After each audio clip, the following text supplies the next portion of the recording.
여러분 안녕하십니까. 오늘이 토요일 날이죠. 2026년 4월 11일 오전 10시 40분을 가리키고 있습니다. 내가 지금 이 블루 점퍼를 입고 있잖아요. 이 블루 색깔이 뭡니까? 이 청색깔이 젊음을 상징하는 색깔이다 그거죠. 왜 갑자기 젊은 거에 관해서 얘기를 하냐면은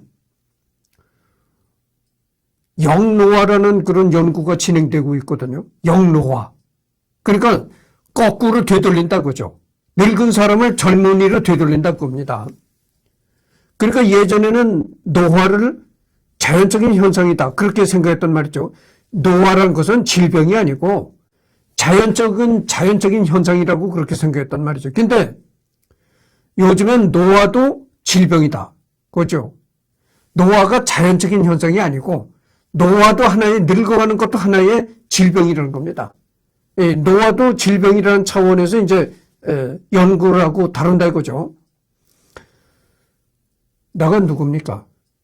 세상 돌아가는 정보에 빠삭하잖아요. 그래서 내가 유튜브에 이렇게 보니까 영노화에 관한 새로운 차원을 연구한 사람이 있어요. 연구한 사람이 있는데 내가 예전에 영노화를 얘기를 하면서 뭐라고 했냐면 그랬단 말이죠. 나는 혜택을 못 받는다.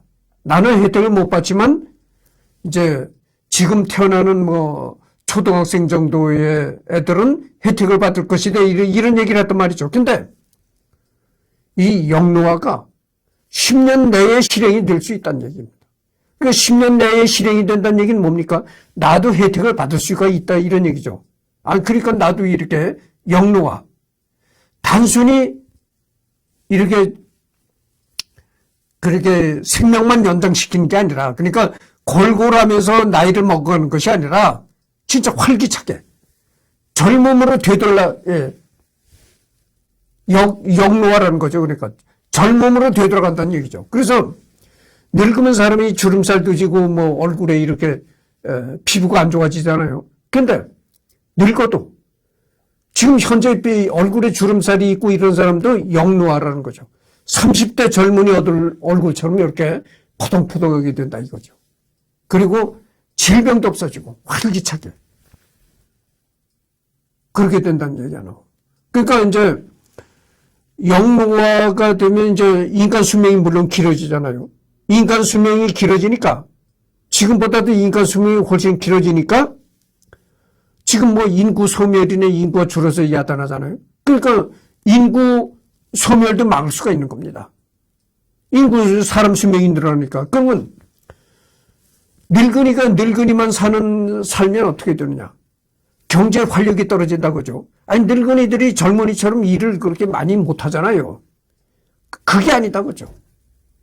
영노화가 되기 때문에 늙은이도 젊은이처럼 혈기왕성하게 일을 한다 그죠. 생산 활동에 참가할 수가 있다 그죠. 그래서 내가 그걸 보고 나도 희망을 가져야 되겠다 이런 생각을 했어요.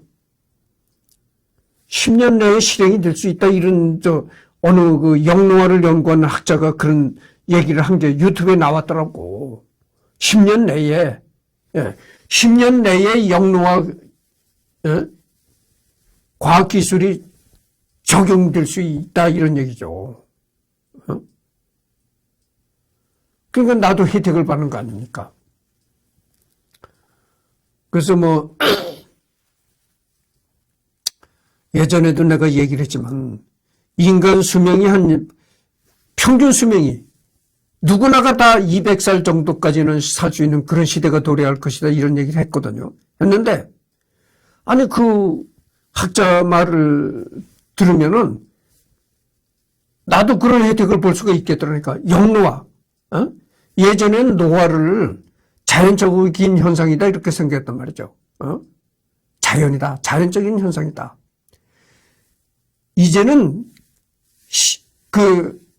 생각하는 관점이 바뀐 겁니다. 자연적인 현상이 아니고 이것도 하나의 질병이다. 하나의 질병이라는 측면에서 노화를 생각한다는 거죠. 늙어가는 것도 하나의 질병이다 이런 얘기죠. 그래서 영노화라는 얘기입니다. 영노화. 단순히 인간 수명을 이렇게 연장시키는 것에 그게 아니고 단순히 인간 수명을 연장시키는 것을 뛰어넘어 젊음으로 되돌아간 영노화를 시킨다는 거죠. 어? 이게 참 재미난 얘기 아닙니까? 그래서 하여튼 그렇고 그 얘기는 이제 여기서 이쯤에 돼서 하고 지금 하는 게 지금 제갈량에 관해서 내가 오랫동안 하고 있잖아요. 예전에는 이 자료가 많으면은 이 많은 부분을 생략하기도 하고 그랬습니다. 근데 앞으로는 그렇게 안 할 겁니다. 이 자료가 많더라도 그거를 다 생략하지 않고 하려고 합니다. 그래서 지금 제갈량이 상당히 오래 가고 있는데 그래도 다 모든 생략한 부분이 없이 다 할 겁니다. 그래서 지금 하는 게 이제 어디쯤 하고 있냐면은 제갈량의 이제 사상, 제갈량의 사상 측면을 지금 이제 제갈량의 사상 부분의 자료들을 지금 하고 있는 중이다 이런 얘기죠. 그래서 여기부터 할 차례입니다. 부군자 지행 정의수신 거미양덕. 무릇 군자는 행함에 지조가 있어야 하나니 욕심 없는 평온한 마음으로 몸을 닦아야 하고 근검과 전략으로 인품과 덕성을 길러야 한다.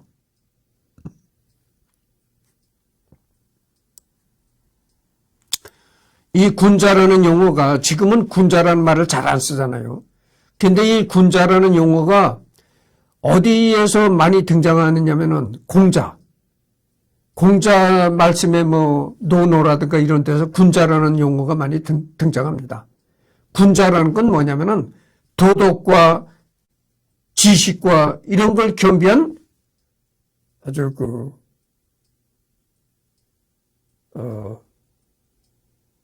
인간이라는 거죠. 도덕과 지식을 겸비한 인간이다. 그런 걸 군자라고 한다 이런 얘기죠. 아무리 지식이 많아도 도덕이 없으면 군자가 안 되는 겁니다.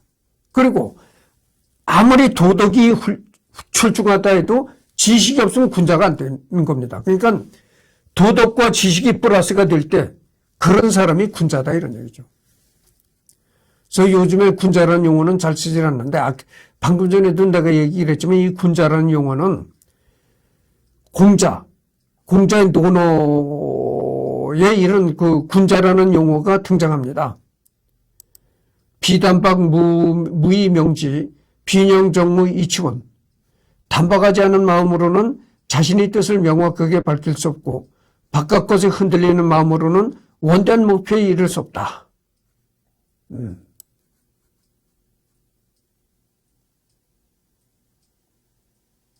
그러니까 이게 좀 얘기거리가 많아질 수 있는 얘기인데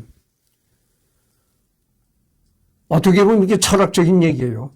단박하지 않은 마음으로는 자신의 뜻을 명확히 밝힐 수가 없고 바깥 것에 흔들리는 마음으로는 원대한 목표에 이를 수가 없다. 여러분 말이죠. 때에 따라서는 복잡한 게 해가 될 수도 있는 겁니다. 이런 거에 또 시가 떠오르는데 어떤 시가 떠오르냐면은 이런 시가 있어요. 우리 그 예전 시에 이런 부분이 있습니다. 다정도 병인양하여 잠 못 들어 하노라. 이런 뭐 시기가 있다는 얘기죠. 여러분 다정다감한 게 좋은 성격이잖아요. 근데 그 좋은 성격인 다정함도 때에 따라서는 병이 될 수가 있다는 얘기입니다. 그러니까 이것을 바꿔 말하면 사랑. 여러분 사랑이라고 하면 좋은 걸로 생각하잖아요. 근데 그 사랑하는 마음도 사랑하는 마음도 병이 될 수 있는 것이다. 이런 얘기와 일맥상통하는 거예요.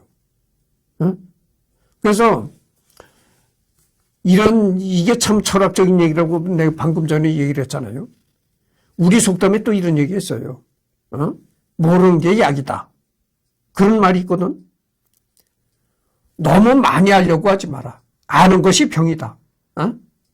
모르는 게 약이다 이 말이죠. 그게 뭐냐면은 사람이 너무 많이 정보나 지식을 습득해도 그것이 오히려 병이 될 수 있다 이런 얘기죠. 오히려 심플한 거, 단순한 거, 소박한 거 이게 최고의 덕목이 될 수 있다. 이런 얘기와 일맥상통한 겁니다. 어? 여러분들, 내가 또 한 가지 예를 들어보겠는데, 어디 가서 이제 그 음식을 청하면, 고급 요리집에 가서 음식을 청하면 그 한식집, 고급 한식집 같은 데서 그 요리를 청하면 어떻게 됩니까? 반찬이 몇 가지가 나오죠. 셀 수 없을 정도로 반찬이 많이 올라옵니다. 그런데 그거를 건강한 밥상이라고 얘기를 할 수가 있나요? 그렇지 않아요. 그리고 그 반찬 가지수가 굉장히 많이 올라오는데 그거를 한 젓가락씩 다 이렇게 맛을 본다 한다는 그것이 건강한 밥상이 될까요? 오히려 그렇지 않을 겁니다. 이 건강함을 추구하는 데는 소박한 밥상이 오히려 건강을 주는 겁니다. 반찬도 몇 개 안 되고 이런 아주 소박한 밥상이 오히려 건강에는 좋다. 이런 말과도 일맥상통하는 거예요. 담백한 마음. 이런 마음이 이렇게 혼란스러운 세상을 살아가는데 평정심을 갖고 평온한 마음으로 살아갈 수 있는 그런 하나의 처세적인 것이 될 수도 있다 이런 얘기입니다. 그래서 이게 참 뜻깊은 얘기인데 다음으로 넘어가도록 하겠습니다. 부학수정야, 재수학야, 비학무 이광재, 비지무 이성학. 배울 때는 고요한 마음을 유지해야 배울 수 있는데 배움 없이 재능을 키울 수 없고 뜻한 바 없이 이루어지는 배움도 없다.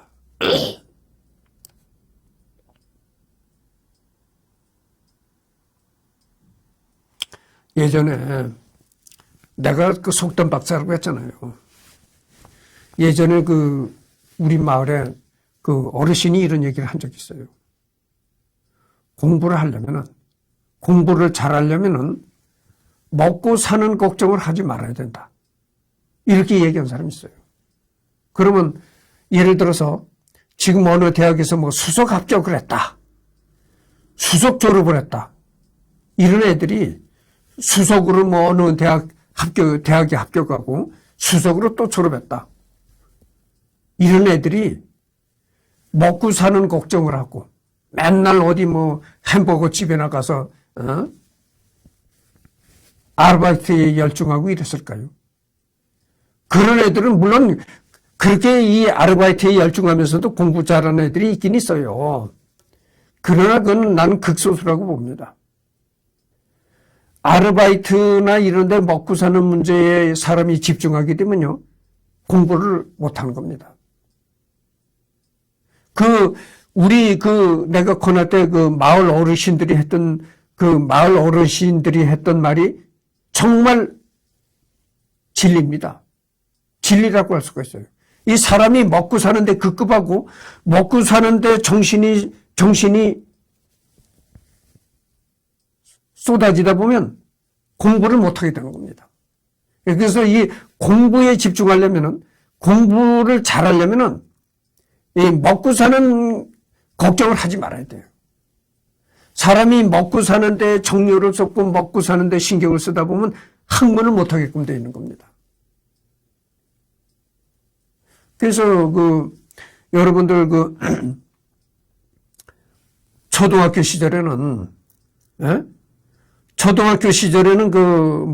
배우는 것도 단순하잖아요. 그러니까 초등학교 시절에는 애들이 학교가 끝나고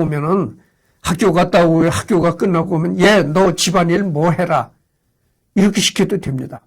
그러나 여러분들 자꾸 이게 높아지다 보면 초등학교를 나와서 중학교를 올라가고 중학교를 나와서 고등학교를 올라가고 하잖아요. 이게 자꾸 학문의 세계가 높아지다 보면요. 배울 것도 많고, 깊이도 더 깊어지고 이런단 말이죠. 그러니까 이걸 여러분들 초등학교 시절에는 너 학교 갔다 왔으니까 집안일 해. 이래도 되는 거예요. 이래도 되는데 고등학생 정도 되면 그래서는 안 됩니다.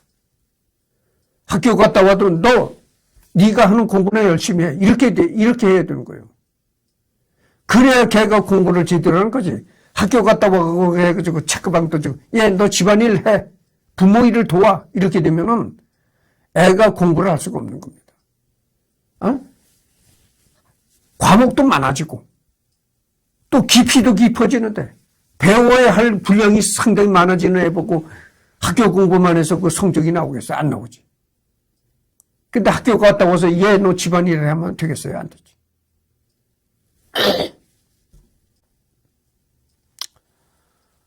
그래서 옛날에는 말이죠. 옛날에는 가난한 집 자식이 공부를 잘하고 부잣집 애들은 공부를 못한다 뭐 이런 속된 얘기가 있었어요. 속담 아닌 속담이 있었는데 요즘은 그렇지 않아요. 돈 많은 집 애들이 공부도 잘하는 겁니다. 그게 왜냐면은 돈 많은 집 애들은 공부만 전념하는 거야. 그렇게 학교를 갔다 와도 너 집안일 해 뭐 이렇게 닥달을 안 한다는 얘기죠. 근데 가난한 집의 애들은 그게 아니다 그죠. 학교 갔다 오면 야 너 부모 일 도와 이렇게 되는 거죠. 네. 이제 그런 것과 이게 일맥상통한 얘기다 이거죠. 배울 때는 고요한 마음을 유지해야 배울 수 있는데, 그렇죠. 아무 생각 먹고 사는 뭐 아르바이트 걱정, 학비 걱정 이런 걸 하지 말아야 된다는 얘기죠. 고요한 마음으로 오로지 배우는 것에만 열중해라. 그래야 뭐 성적도 나오고 그런 것이지. 야 오늘 이 당장 아르바이트 또 나가야지. 거기 나가면 또 어떻게 햄버거를 어떻게 만들어야지 등등 이런 잡념에 시달리다 보면 이게 죽도 밥도 안 된다. 도만즉 불능여정, 험조즉 불능야성. 거리끼는 것이 없이 게을러서는 정신을 진작할 수 없고 조급하고 위험스러워서는 마음을 기르고 닦을 수 없다. 이게 참 기막힌 얘기들만 여기 나오는 겁니다. 이게 철학적인 얘기들이 지금 나오는 거예요. 한번 내가 더 읽어봅시다. 이게 다 좋은 얘기라 내가 또 한번 읽어보는 거예요. 거리끼는 것이 없고 게을러서는 정신을 진작할 수가 없고 조급하고 위험스러워서는 마음을 기르고 닦을 수가 없다. 이것이 정말 뜻깊은 얘기입니다. 사람이 말이죠. 조급한 마음은 만사를 그르치는 겁니다. 조급한 마음은 만사를 그르치는 거예요. 그래서 사람이 말이죠. 이 세상을 살아가는데 돈이라는 게 왜 중요할까요? 어디 뭐 돈이 있으면 어디 가서 명품을 사고, 돈이 있으면 이쁜 여자를 꼬셔가지고 뭐 즐길 수 있다? 이래서 돈이 중요하다? 그렇게 얘기하는 사람은 정말 하수입니다. 정말 밑바닥 인생을 사는 사람이 그런 얘기를 한다니까. 아예 돈이 있으면 어디 가서 명품을 사고 이쁜 여자를 꼬셔가지고 바람을 필 수가 있지. 응? 이렇게 생각하는 사람은 정말 밑바닥 인생 사람이라니까. 그게 아니고 왜 돈을 벌어야 하는가? 왜 돈이 많으면 좋은가? 바로 이겁니다.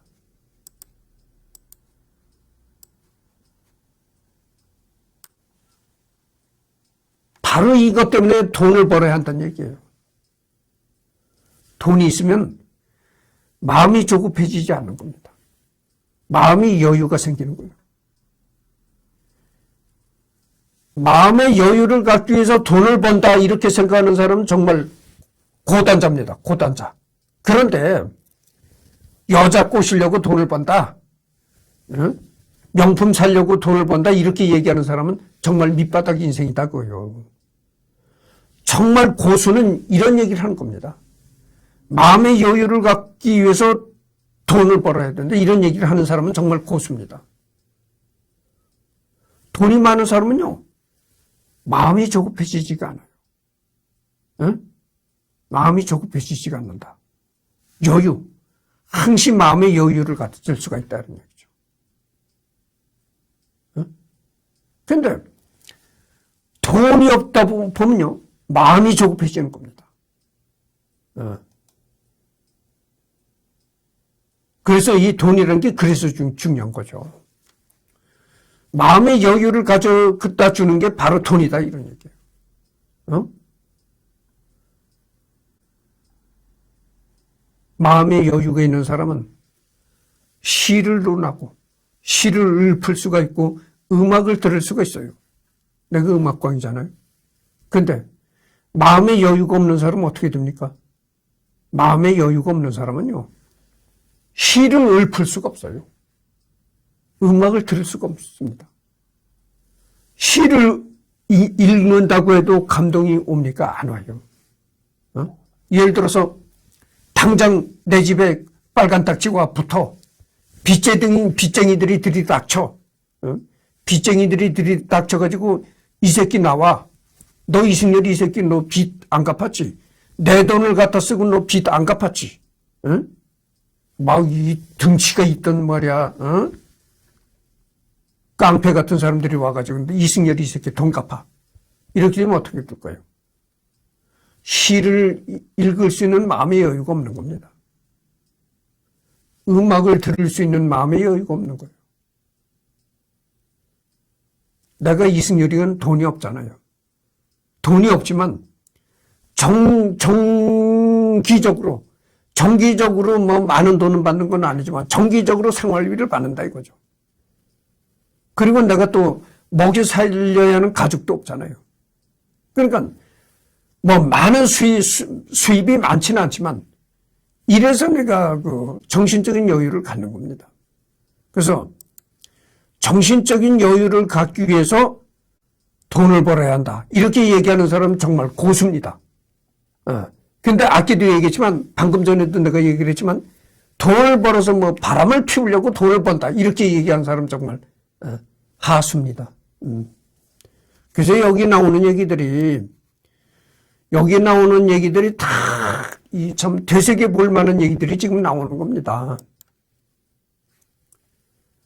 연효시치 의여일고 수성고락 다부접세 비수궁녀 장부하급 세월은 시간 따라 나는 듯이 달려가고 의지도 세월 따라 흘러가는데 시들어지고 말면 세상에 아무런 보탬도 되지 못한 채 슬프게 부서진 집이나 지키고 있을 테니 그때 가서 후회와 원망을 어찌 감당하겠느냐. 이 계자서에 이런 이제 글이 있다는 거죠.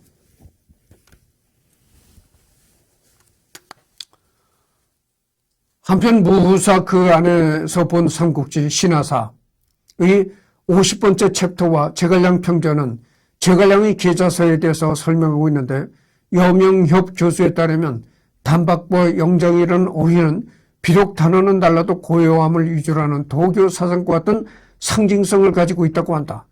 만물을 고요히 관찰하며 고요한 마음으로 생각해 냉정하게 처세하는 마음의 자세를 반영했다는 청정무의의 수신 원칙에 대해서 말하고 있다는 것이다.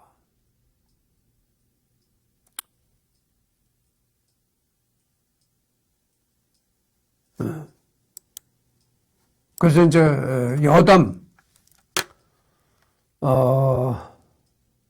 키가 8척에 달했다고 한다. 언젠가 내가 얘기를 했잖아요. 이 제갈량의 키가 8척에 달했다고 한다. 8척이라면 아마 지금 2cm로 생각한다면은 2m가 넘었을런지 2m 가까이 됐을런지 아마 그런 키다 이거죠. 그렇게 장신이었다 이런 얘기인데.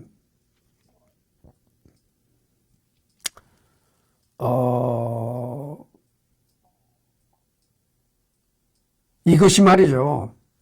약간 과장이 붙었을 수가 있어요. 여러분들 옛날에 유명한 제갈량 말고도 중국에 뭐 유명한 인물들 많잖아요. 공자도 그렇고. 공자도 키가 8척에 달했다는 거예요. 근데 이게 부풀려지는 측면이 있어요. 내가 예전에도 얘기를 했지만 이 얘기가 자꾸 흘러갈수록 자꾸 이렇게 번질수록 거기에 더 보태진다 이거. 얘기라는 건 그래서 우리 속담이 있잖아요. 넓적다리 봤으면 뭘 봤다고 그런다. 이 넓적다리를 봤으면은 이 중요한 뭘 봤다고 얘기가 번지는 겁니다. 이 소문이란 게 그런 거예요. 소문이란 게 자꾸 이렇게 플러스 보태지는 습성이 있는 거예요. 그래서 아마 이 제갈량의 키도 이렇게 과장되게 부풀려진 것이 아닌가 이런 생각을 합니다.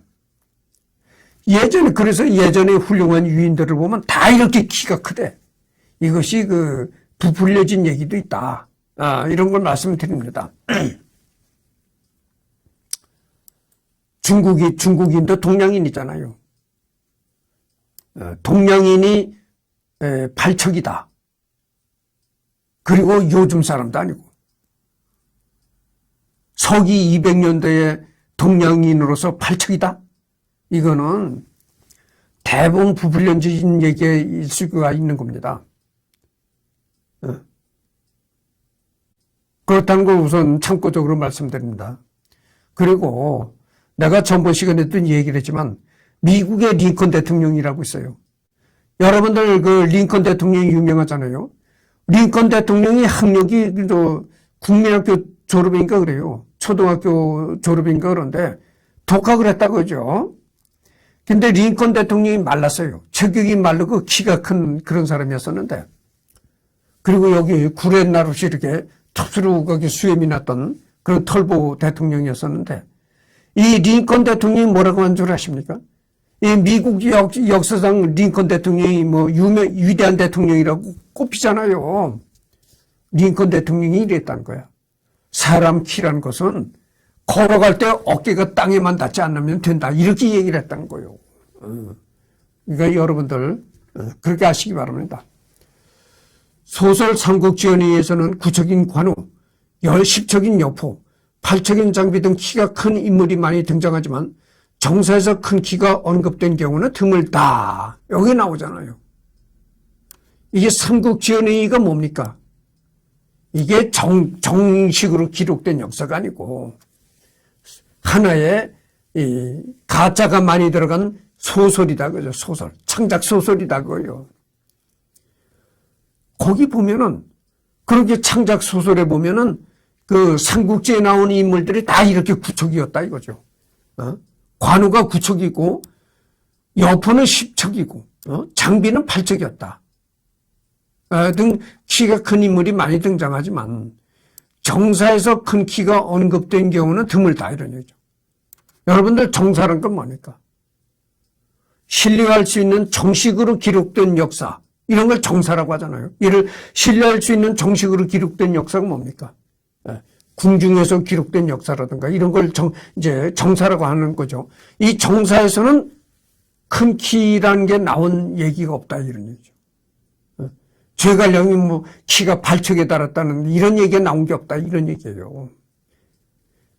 이게 발척이고 키가 구척이고 이런 게 다 소설에서 거짓말이 포함된 소설에서 나오는 얘기지 정사에는 그런 얘기 없다 이런 얘기예요. 정사에 기록된 인물 등 중 최장씨는 발척 삼촌인 정욱이고 발척은 제갈량, 허저, 조은 등 몇 명만 해당된다. 정사에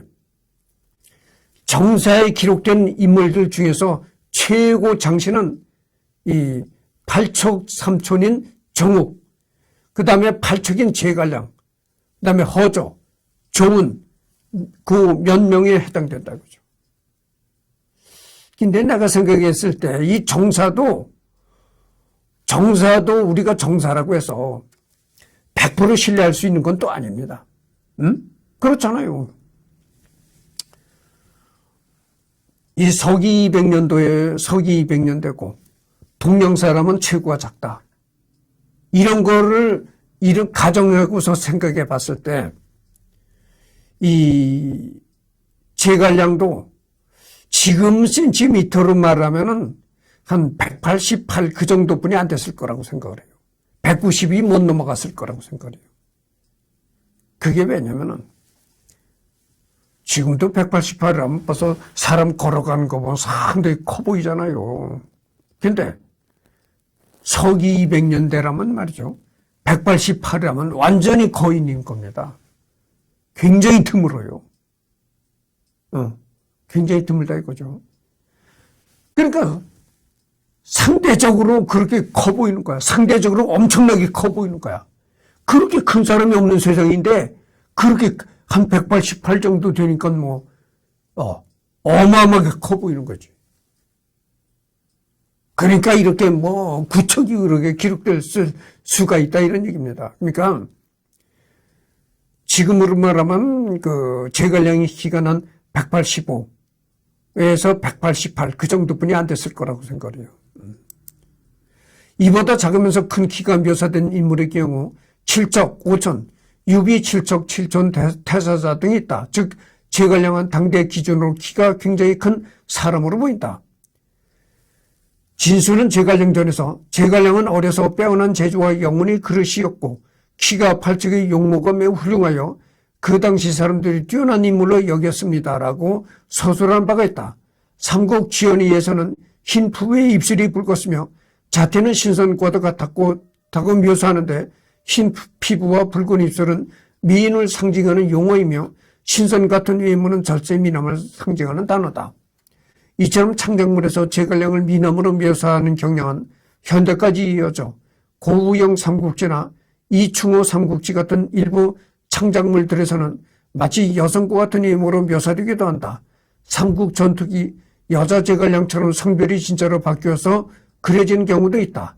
제갈량의 상징은 학창의 윤건, 배우선, 사군녀 등이 있다.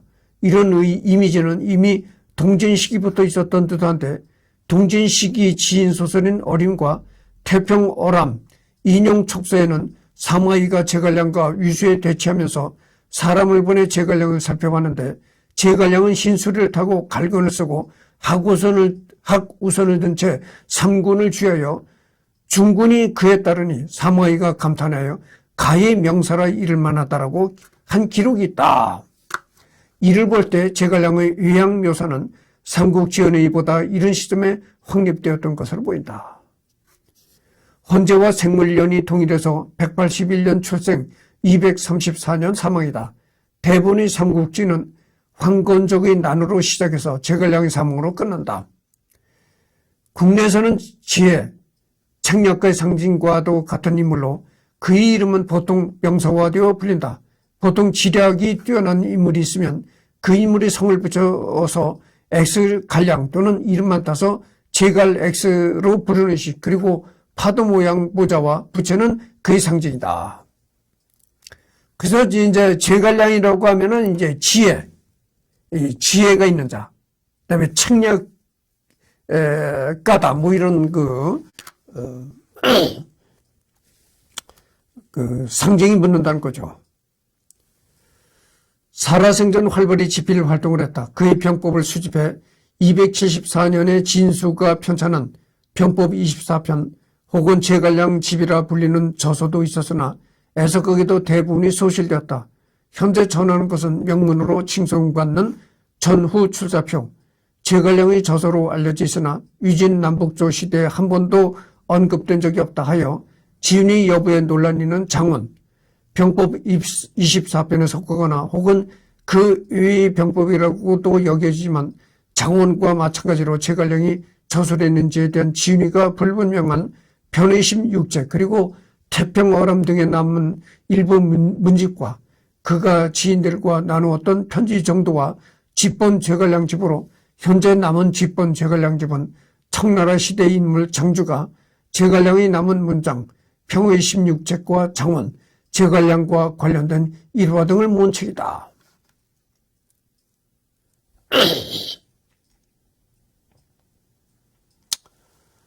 정사삼국지에서 황제를 제외하고 단독으로 입전된 인물은 제갈량과 육선뿐이다.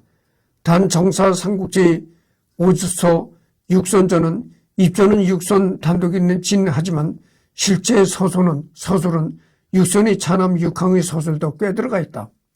그러므로 실질적으로 황제를 제외한 단독 입전은 제갈량이 유일하다고 배도된다. 이는 제갈량이 당대의 역사를 서술하면서 얼마나 큰 비중을 차지했는지를 알 수가 있는 요소다. 실제로 진수는 제갈량전 본문에 무려 1만 17, 22자를 기록했으며 마지막 평활에서도 1000여자가 넘는 긴 분량으로 제갈량을 평했다. 정사삼국지의 주석을 단 인물로 유명한 배송지 역시 삼천자에 달하는 막대한 추석을 달았다. 이는 제갈량 본인이 섬겼던 유비, 즉 선주전보다도 많은 양이고 정사삼국지에서 제갈량전보다 분량이 많은 기전은 위서 문제기 정도뿐이다.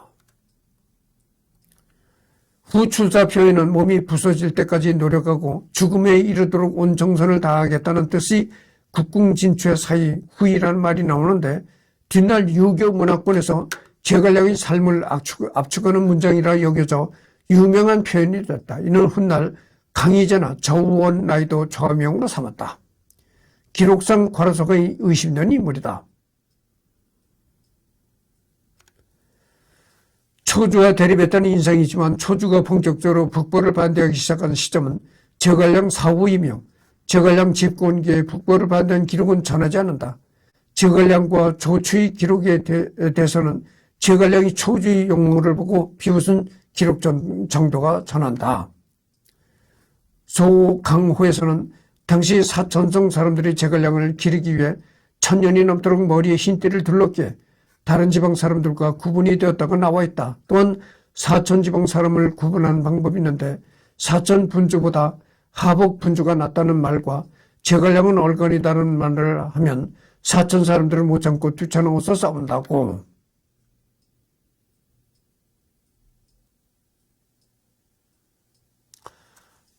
내가 방금 전에 그 제갈량 키에 관해서 얘기를 했잖아요. 근데 예전 사람들이 뭐 크진 않았다. 평균적으로. 그런 얘기를 하면 누가 그래. 예전에 못 먹고 살았다. 근데 지금은 잘 먹고 산다. 고기 먹는 거, 이 키와 먹는 거를 이렇게 연관시키는 사람이 있는데 어느 정도 영향은 있겠죠. 먹는 게 영향이 있는데 꼭 그렇지만은 않아요. 사람 요즘에 현대인이 커진 것은 어느 의사가 서양 사람들도 예전 사람들이 크질 않았어요. 여러분들 내가 그 클래식 음악의 그 매니아라고 내가 했잖아요. 베토벤도 크질 않았어요. 베토벤도 170이 넘지 못했습니다. 서양 사람인데도 불구하고 그랬어요. 모차르트도 작았어요. 거의 다 작았습니다. 하이든, 슈베르트는 더 작은 사람이고, 땅딸보라고 해야 될 정도였었고, 그랬어요. 이 서양 사람들도 평균적으로 작았다 이거죠. 그게 왜냐면은, 어느 서양 의사가 이런 얘기를 했어요.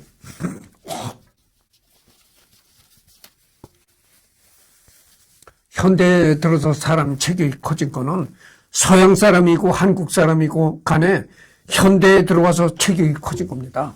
많이 커졌어요. 그 서양의 어느 의사가 이런 얘기를 했다 그래요. 이게 뭐 학문적인 정설로 굳어진 얘기는 아닌데